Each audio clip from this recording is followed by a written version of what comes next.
Aqui não quer calar. De quem é a culpa? E sim, não há motivos para poder comemorar, mas tem muitas coisas para você entender.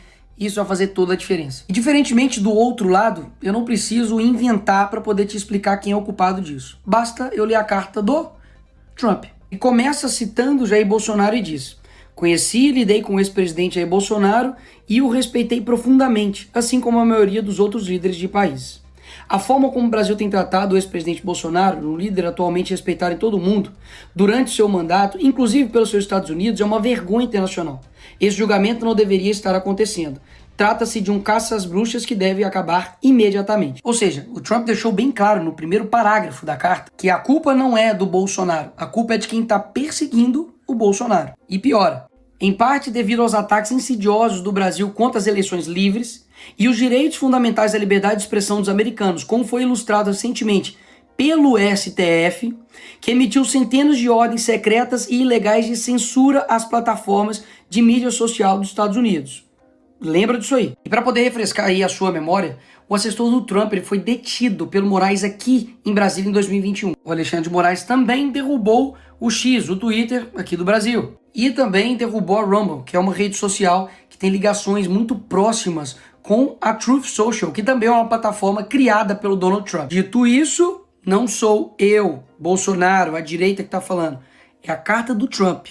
Ela continua. A partir de 1º de agosto de 2025, cobraremos uma tarifa de 50% sobre qualquer produto brasileiro enviado aos Estados Unidos. Ou seja, devido à perseguição, nós vamos cobrar essa taxa. Mesmo depois de uma carta tão clara e transparente, a esquerda quer dizer que o culpado não é o presidente da República, mas o Bolsonaro, que nem presidente é. Será mesmo?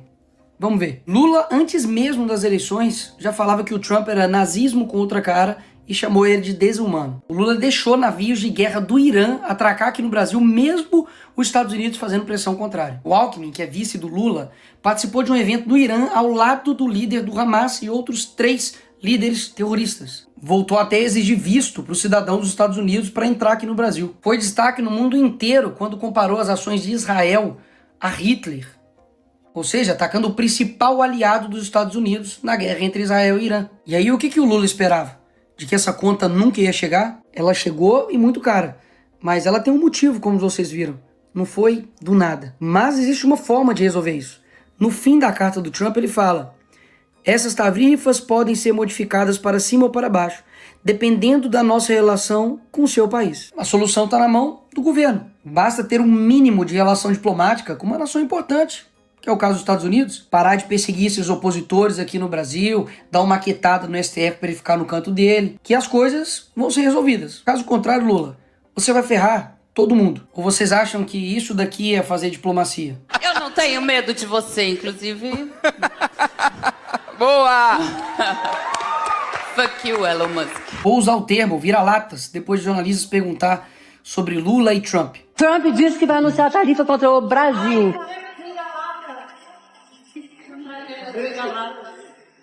Ah, e é bom lembrar que até esse momento aqui, a tarifa estava em 10%.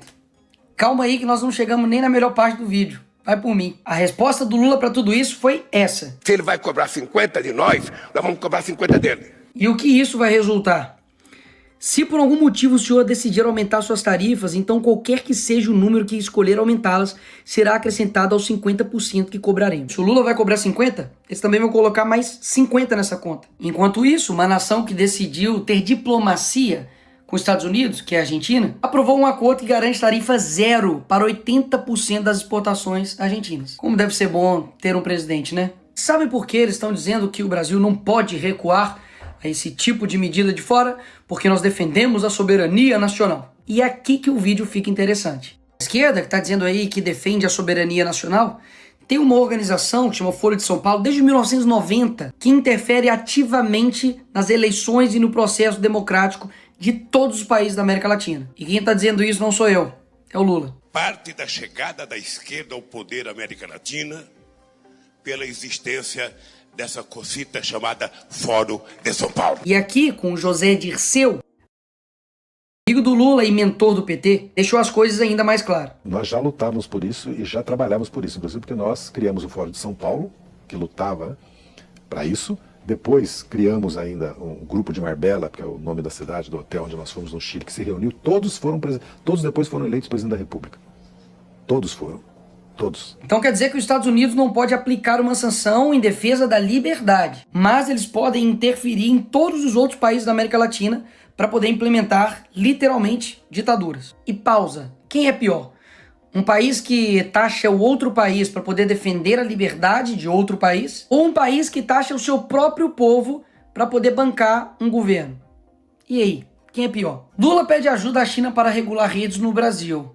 Ora, isso aqui não ataca a nossa soberania nacional? Quando o PT lá em 2016 pediu proteção internacional diante do impeachment da Dilma, não era ataque à soberania nacional, né? Tenho certeza, não era interferência, era só uma ajuda, né? Quando a Gleisi, deputada do PT, pediu numa TV árabe ajuda a todo mundo árabe pela liberdade do Lula, aí não era interferência. Além dessa balela que eles dizem defender a soberania nacional, eles também não respeitam a soberania nacional dos outros países, pelo visto também não. Foi lá na Argentina visitar uma condenada por corrupção e fazer lá cartazinho para ela ser livre, em outro país. Eu já ia me esquecendo, esse aqui é bom demais. Aqui está o Felipe Neto pedindo ajuda internacional para o John Biden, para Kamala Harris, para poder conter o Bolsonaro aqui quando ele era presidente. Como eu disse, qual que era a desculpa deles?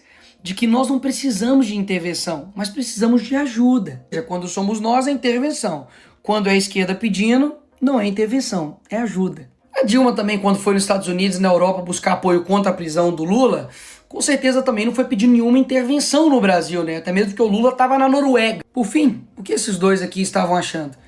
De que eles iam implantar aqui uma ditadura, calar seus opositores, perseguir, deixar inelegível por nada. Porque eu não sei se você sabe, Bolsonaro não está inelegível porque ele tentou dar um golpe. Foi porque ele fez uma reunião com embaixadores.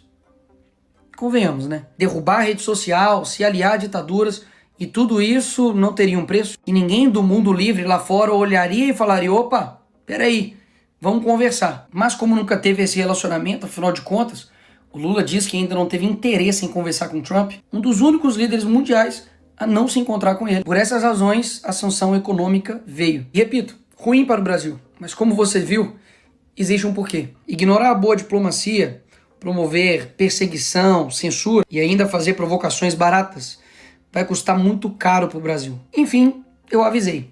Se a gente não parasse o Lula ia parar o Brasil.